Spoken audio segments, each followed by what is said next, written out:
Jadi ceritanya ada bocah gendut, selalu dibully, memiliki badan bau bawang, sekali lagi bau bawang, sedikit ada bau pandannya juga sih, yang diketahui bernama Seichi.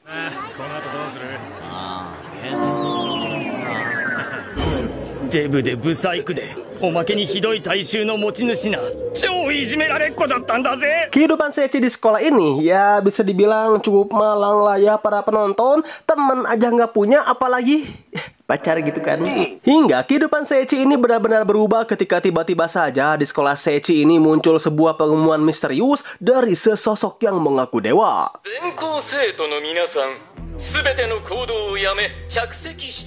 Yang mengatakan bahwa mereka semua sudah terpilih untuk menjadi seorang pahlawan guna menyelamatkan dunia isekai yang tengah berperang dengan Raja Iblis. Yang tentu di sini semua murid pun diberikan sebuah skill serta status yang akan mereka gunakan ketika tiba di isekai nanti.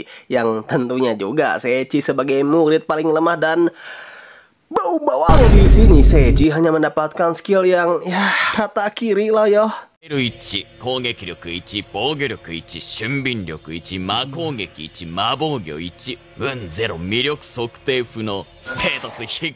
Namun ya bang, ketika teman-teman Seichi yang lain satu persatu sudah tertransfer ke isekai, ini si Seichi malah ketinggalan gitu kan.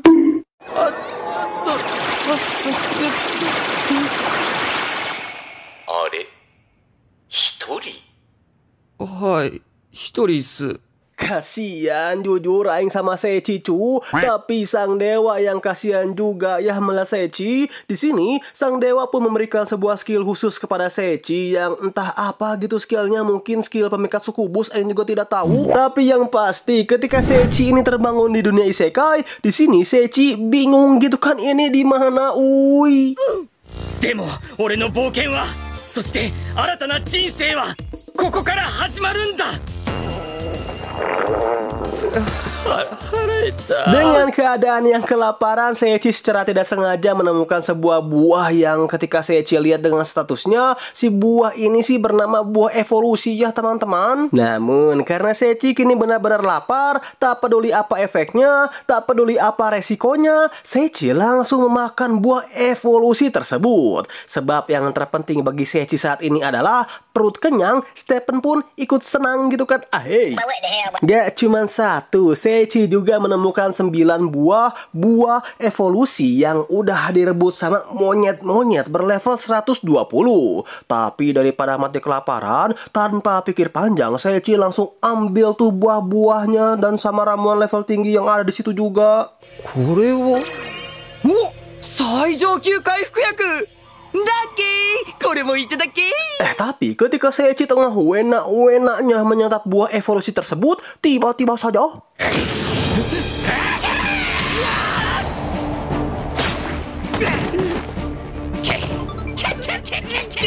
iya, tiba-tiba saja Seichi dihadang oleh sang monyet tersebut. Dan karena perbedaan level mereka yang cukup jauh, di mana Seichi masih level 1 sedangkan si monyet sudah berada di level 120, tentu dong Seichi di sini hampir saja tusun ya para penonton.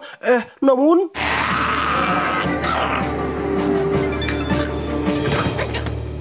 yap, si monyet pun tewas karena bau bawang dari si Seichi. Gimana OP sekali bukan MC kita ini? Namunnya di luar itu semua, Seichi yang berhasil mengalahkan sesosok monster berlevel 120. Di sini Seichi mendapatkan banyak sekali skill-skill baru ya teman-teman, seperti tendangan pemenggal, pergerakan instan, alkimia super, penciptaan alat super, penciptaan loli, ya pokoknya auto OP lah Kang si Seichi ini. Selain itu juga karena Seichi ini sudah memakan 10 buah evolusi, kita juga diperlihatkan Seichi yang berubah menjadi これより進化を行います。 進化？なんで？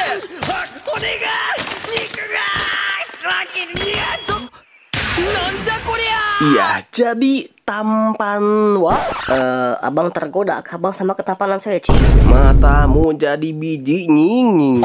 Hingga waktu demi waktu pun berlalu, monster demi monster kuat Seichi kalahkan, dan kekuatan Seichi pun semakin hari semakin overpower. Tiba-tiba saja Seichi diserang oleh sesosok gorila raksasa sekaligus bos dari para monyet ini bernama Sarya. 人間、私と戦え。拒否権はない。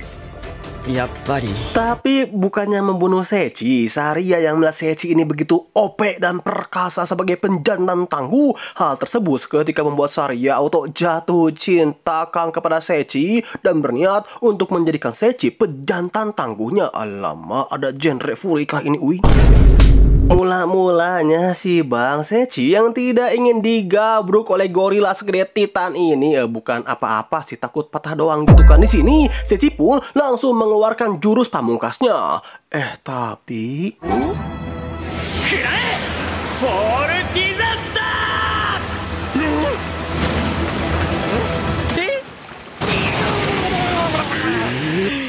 ーやるじゃねえか。いやいや、そっちが自滅しただけ。 dan ya karena Seichi ini tidak bisa mengalahkan Saria apalagi kabur ya bro, maka dengan terpaksa Seichi pun harus merelakan si Stephen yang terancam patah. Awalnya sih pernikahan ini ya cukup harmonis lah dan Saria pun melayani Seichi layaknya suami yang ia sangat cintai. 服ボロボロ。私新しいもの作った。作った？なんだこの女子力高えゴリラは。 Melindungi Seichi dari para monster berbahaya. え？ジエ聖地。大丈夫？ Serta nampak perhatian banget ya kepada Seichi. Hingga karena perlakuan Saria yang begitu peduli inilah, hal tersebut sedikit membuat Seichi jatuh cinta kepada Saria. Apakah aku akan melakukan itu dengan gorila? Itu apa, Bang? Berpetualang maksud Aing. Tapi karena Seichi ini bukanlah pecinta genre Fury, maka ketika Saria lengah, Seichi langsung meninggalkan Saria seorang diri. Seichi! Mate, Seichi! Masalah belum berhenti sampai sini saja para penonton, sebab baru aja Seichi kabur dari dekapan Saria, si Seichi malah bertemu dengan sesosok undead berlevel 1500. 見るからにやばい。暗黒貴族ゼアノス。もう一度見てみろ。 1500？ Tapi ketika sang undead ini benar-benar ingin membunuh Seichi, tiba-tiba saja とんだ雑魚だったようだ。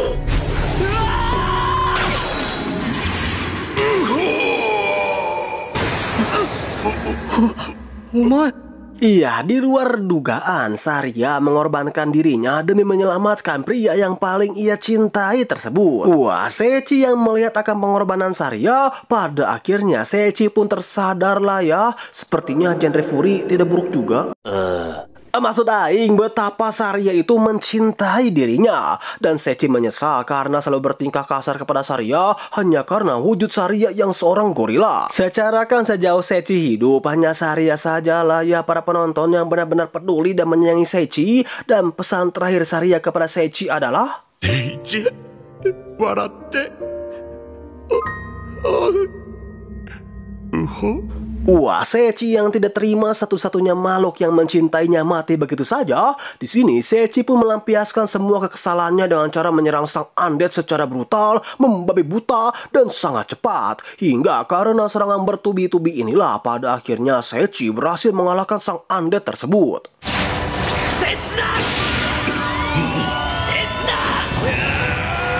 王に颯を習得しました。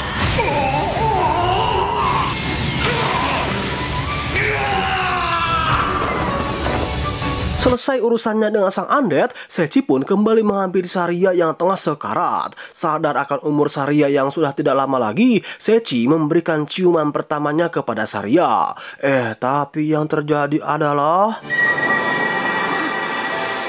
Saria! ダメだ! 行くな! Alamak kawainya. Maksud Aing ya. Oke, lanjut. Saria berubah menjadi wanita super kawaii dan aku suka yang ini. Baba Boy. Selain mendapatkan istri spek bidadari karena Seichi sudah mengalahkan musuh berlevel 1500, Seichi pun mengalami evolusi yang keduanya, yang mana kini Seichi berubah menjadi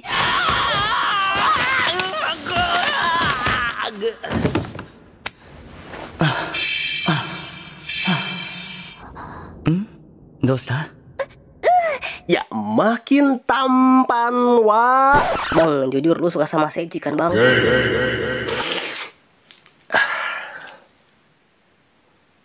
Aing tumbalin juga lah ke kartel cuy. Namun ya dari sinilah perjalanan Seichi dengan istri spek bidadarinya ini pun baru saja dimulai. Setibanya di kota, di sini Seichi dan Saria pun memutuskan untuk pergi ke sebuah guild guna mendaftar menjadi petualang, sekaligus mencari informasi mengenai kemanakah teman-teman Seichi pergi. Bang, emang temannya Seichi ditransfer kemana, Bang? Ke Bank Mandiri ya, kalau itu mah nanti deh aing bahas sering berjalannya alur cerita lah, karena emang nggak penting juga sih. Tapi setibanya di guild, di sini mereka itu langsung disambut oleh sesosok pria berotot berkulit ireng yang kita panggil saja Andriana ya para penonton. Aduh gantengnya. Andriana yang mengetahui bahwa Seichi ingin mendaftar menjadi petualang. Di sini Andriana pun memberikan beberapa ujian lah kepada Seichi. Yang pertama, Andriana meminta Seichi untuk mengurusi trio pemain bola-bola mercon profesional yang bernama Tong, Todd, dan ya betul, Deden terlebih dahulu. ちょっと辛かしな。サリアはここで待っていてくれ。すぐに終わらせるから。 Namun, ketika tiga pemain bola-bola mercon profesional ini melihat wajah tampan maksimal dari Seichi, いい男やらないか。 痛みは最初のうちだけだから慣れれば大丈夫だから。 yap, malah diajak main lodo-lodo gitu kan. Tapi ya meskipun Seichi berhasil melarikan diri dari pelodok-lodokan masal, di sini Seichi harus melewati ujian keduanya yang akan dipandu langsung oleh seorang wanita. Bolehlah ya, bernama Altria, sang pembawa petaka. 俺はアルトリア・グレム。最悪のアルトリアだ。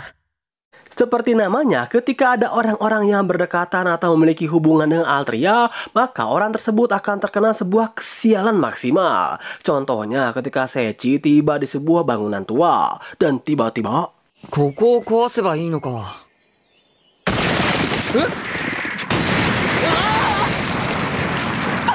Iya, karena kesialan yang dibawa oleh Altria, Seichi pun tertimpa reruntuhan tersebut. Tapi ya meskipun Altria ini memiliki sifat yang pemarah dan nampak jutek ya para penonton, tapi aku tetap cinta kok, maksudnya gitu. Tapi itu semua Altria lakukan karena Altria itu peduli banget ya kepada Seichi. Singkat cerita, ketika Seichi ini tengah menuntaskan semua ujian yang diberikan Altria, tiba-tiba saja Seichi terteleport ke sebuah dungeon misterius. Yang diketahui di dalam dungeon ini sudah dihuni oleh sesosok komander Raja Iblis terkuat, yaitu Sang Naga Hitam. Keadaan semakin buruk ketika Altria tiba-tiba saja terpisah dari mereka berdua. Sebenarnya sih Altria sempat ngasih batu penunjuk ya ke mereka berdua biar kalau misalnya kepisah bisa ketahuan gitu lokasinya. Tapi ini ya. Yosh! Ike!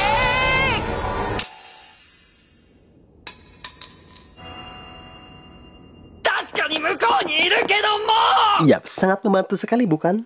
Sedangkan di sisi Altria, setelah Altria dengan susah payah mengalahkan para monster-monster yang ada di dungeon tersebut, pada akhirnya Altria pun tiba di ruangan bos terakhir, yaitu Sang Naga Hitam sekaligus Jenderal Iblis terkuat.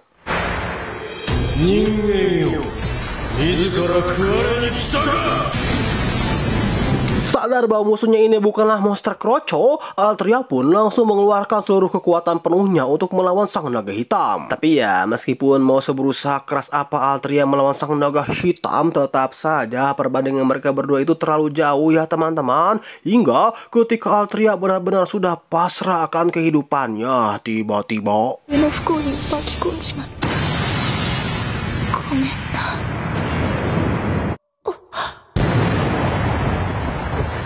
助けに来ましたよ、アルトリアさん。 Ya, muncullah Seichi yang langsung menyelamatkan Altria. Walaupun awalnya Seichi cukup kesusahan juga sih melawan Sang Naga Hitam ini, tapi karena Seichi sudah terbiasa melawan musuh-musuh yang jauh lebih kuat, plus kini Seichi pun sudah benar-benar sudah menjadi overpower, maka dengan susah payah, pada akhirnya Seichi berhasil mengalahkan Sang Naga Hitam sekaligus Sang Jenderal Iblis tersebut. Jenderal Iblis terkuat maksud aing.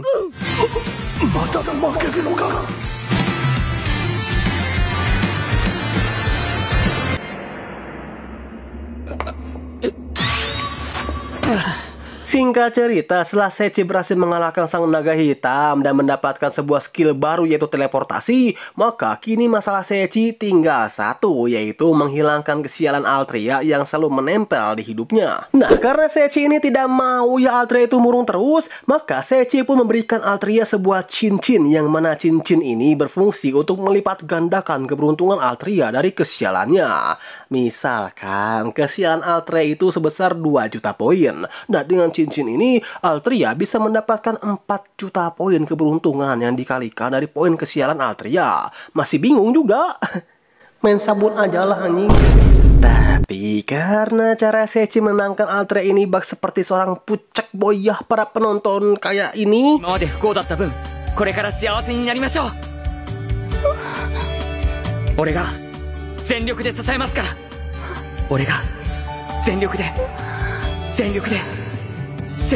Plus Seichi pun memasangkan cincin tersebut tepat di jari manis Altria. Altria yang melihat akan kebaikan Seichi ini seketika auto jatuh cinta dong mang, dan menganggap Seichi itu sudah melamarnya. Wah, Seichi yang sadar akan tindakannya yang baru saja berpoligami dari Saria. Tentu dong awalnya Seichi itu galau ya, apakah harus poligami atau tidak. Secara jika harus memilih, Seichi itu juga sama begitu sangat mencintai Altria seperti dirinya yang mencintai Saria. Kegalauan Seichi semakin menjadi ketika Altria tiba-tiba saja menghampiri Seichi untuk mengungkapkan perasaan cintanya. Ya, meskipun Altria tahu bahwa Seichi ini sudah memiliki Saria, tapi Altria tidak peduli sama sekali, wa. Baba Boy. Sebab selagi Altria bisa berada di sisi Seichi, selagi Altria bisa melihat muka Seichi, dan selagi cinta Altria terlampiaskan kepada Seichi, itu aja udah cukup kok bagi Altria. Bahkan jika perlu, Altria siap kok menjadi istri kedua bagi Seichi. Alamak. そりゃ政治にはサリアがいるのは分かってる。でも俺も好きになっちまったんだよ。お前を見るだけで胸が苦しいんだよ。俺じゃダメか。俺なんかが政治の隣にいちゃいけないのか。そんなこと。 Namun entah peret dewa gundul mana cu ini yang dipakai sama Seichi, Saria yang mengetahui bahwa suaminya ini akan berpoligami bukannya marah atau bagaimana gitu ya. Justru Saria malah merestui hubungan mereka berdua dong. Karena menurut Saria makin ramai makin seru kan. Apanya tuh? Dan iya, karena poligami sudah direstui, maka hidup blonde. Stop it. Get some help. Tapi apakah istri dua sudah cukup bagi Seichi? Belum dong. Sebab ketika Seichi ini tengah mencari kuda untuk mengikuti sebuah turnamen yang diadakan oleh kerajaan. Turnamen apa bang?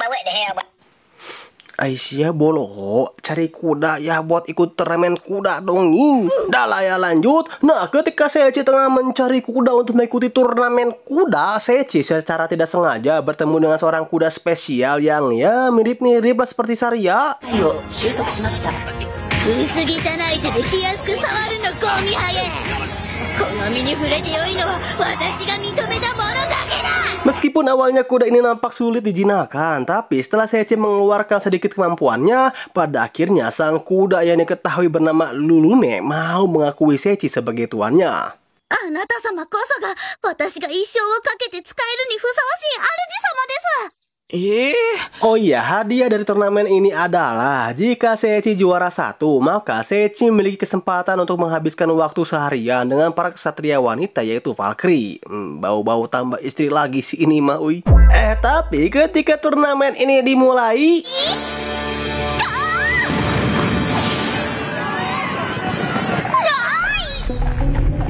Lulune, どうした? ya malah tepar gitu kan. Tapi setelah Seichi memberikan buah evolusi kepada Lulune, bejir auto gacor kang ini si Lulune. Dan iya, karena kegacoran ini pada akhirnya Lulune dan Seichi pun berhasil memenangkan turnamen kuda tersebut. Tapi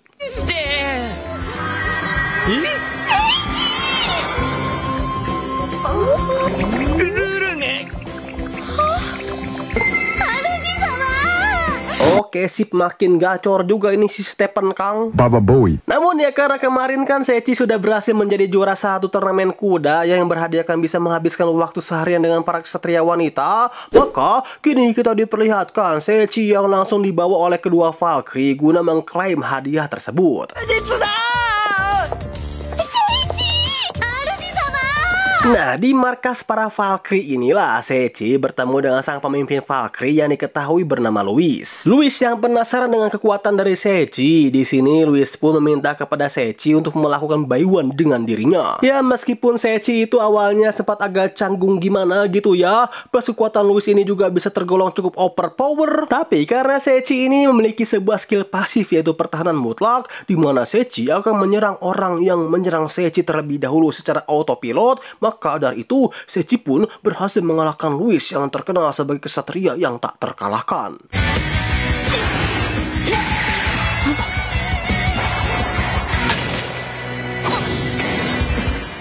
Wah, Louis yang menyatakan seberapa overpowernya Seichi sekaligus orang pertama yang bisa mengalahkan Louis. Tentu dong hal itu membuat Louis ketika menaruh rasa hormat yang besar ya kepada Seichi dan menganggapnya sebagai guru. Ya, paling ujung-ujungnya jadi istri keempat juga ini cuci Louis.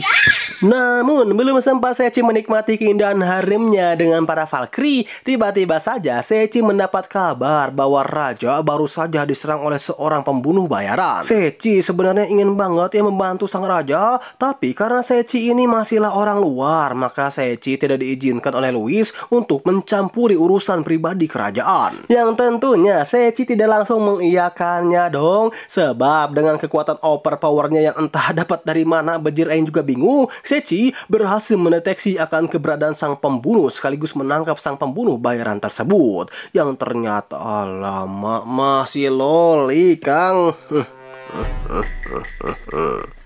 Bang, aku tahu niatan bang.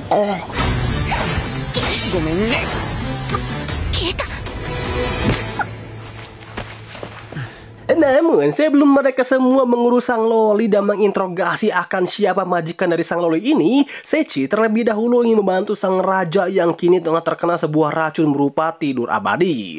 Yang katanya si racun ini sama sekali tidak ada penawarnya ya, dan tidak ada satupun penyihir yang bisa menghilangkan racun tersebut.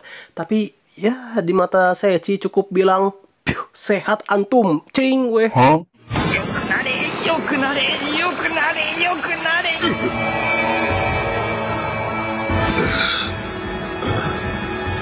なんで俺寝てるんだ? Ya, terciptalah sebuah skill bernama Sehatlah yang bisa menetralisir semua racun menjadi kesehatan abadi. Selesai urusannya dengan sang raja, Seichi pun langsung menginterogasi sang loli yang diketahui bernama Origa. Jadi, loli Ordiga ini berasal dari kerajaan Kaiser, di mana kerajaan Kaiser ini sangat membenci sekali dengan yang namanya iblis ya teman-teman. Dan kerajaan Kaiser ini pula lah yang mengsamon teman-teman dari Seichi, tapi bukan sebagai pahlawan, melainkan sebagai tumbal di barisan depan pada medan perang. Berbeda dengan kerajaan Gram, sang raja yang bernama Ranje ini ingin sekali berdamai dengan pihak iblis. Ranje ingin menciptakan sebuah dunia yang penuh kedamaian, iblis dan manusia bisa hidup rukun satu sama lain, dan tidak ada pertumpahan darah di antara mereka. Yang oleh sebab itulah Ranje pun mengusulkan untuk melakukan perjanjian damai dengan sang raja iblis yang, wih kawai juga ini raja iblisnya cu. Sedangkan kerajaan Kaiser yang mengetahui bahwa kerajaan Gram sudah melakukan perdamaian dengan pihak iblis, menganggap bahwa kerajaan Gram sudah berkhianat dari sisi umat manusia. Yang oleh sebab itu, kerajaan Kaiser langsung mengirimkan pembunuh bayaran yang sudah mereka latih sedari kecil, yaitu Ordiga Loli. Sebenarnya Ordiga itu sama sekali tidak ingin membunuh siapapun ya, tapi karena Ordiga sudah diberikan kalung budak di mana jika Ordiga tidak menuruti atau membocorkan informasi dari kerajaan, maka Ordiga akan mati. Yang oleh sebab itulah Ordiga tidak memiliki pilihan lain selain menuruti semua kemauan dari sang raja kikir tersebut. Tapi ya tenang, karena ada memang Seichi dapat dengan mudahnya kok melepaskan kalung budak yang membelenggu calon culikan, maksudnya itu Ordiga ya. Woi bang, lu udah niat ngarungin si Ordiga kan bang? Dikit. Yang oleh sebab itulah setelah Seichi menyelamatkan Ordiga dan rasanya kurang afdol juga ya jika memiliki harem tanpa loli, maka Seichi pun menjadikan Ordiga sebagai adik angkatnya. オリガがまるで妹のように思えてくるよ。妹。 Gak jadi istri yang keempat kah bang? Ente mau ditangkap FBI kan? Tapi masalahnya belum berhenti sampai sini saja ya teman-teman. Sebab setelah semua masalah di istana selesai, Louis meminta izin kepada Seiichi untuk menggantikannya menjaga sang raja selama ia akan berperang di garis depan melawan para pasukan Raja Iblis. Lah, bukannya udah damai kan bang? Banyak tanya juga ya kamu anak muda. So, begini ceritanya. Memang sebenarnya pihak Iblis dan kerajaan Gram itu sudah damai. Tapi ada satu buntelan kentut yang kita panggil saja si Ujang yang tidak terima akan hal tersebut. Yang oleh sebab itu, tanpa pengetahuan Raja Iblis, si Ujang ini mengirimkan pasukan iblisnya untuk menyerang kerajaan Gram. Namun kepergian Louis ini ternyata hanyalah sebuah umpan aja ya teman-teman. Sebab tujuan si Ujang ini adalah untuk memusnahkan kerajaan Gram dari dalam. Dimana ketika Louis ini disibukkan untuk berperang di garis depan, si Ujang ternyata diam-diam memasukkan seluruh kekuatan pasukan iblisnya ke dalam kerajaan. Ya meskipun di kerajaan ini masih memiliki beberapa petualang sih dari guild seperti si Wibu Kang Kenyot, trio pemain bola mercon profesional,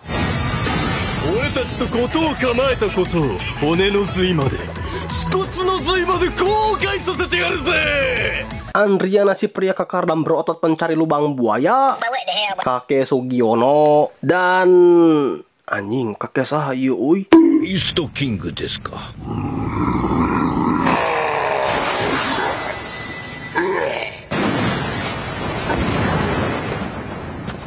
安らかな死を。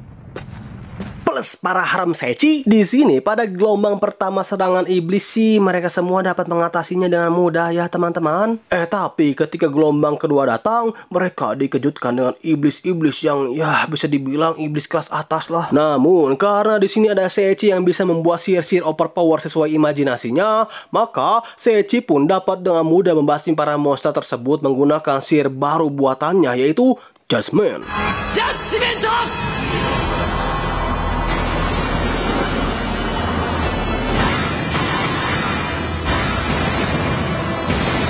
Dan ya karena semua masalah sudah selesai, Ordiga langsung menghampiri Seiichi untuk minta diius-ius ya kepalanya.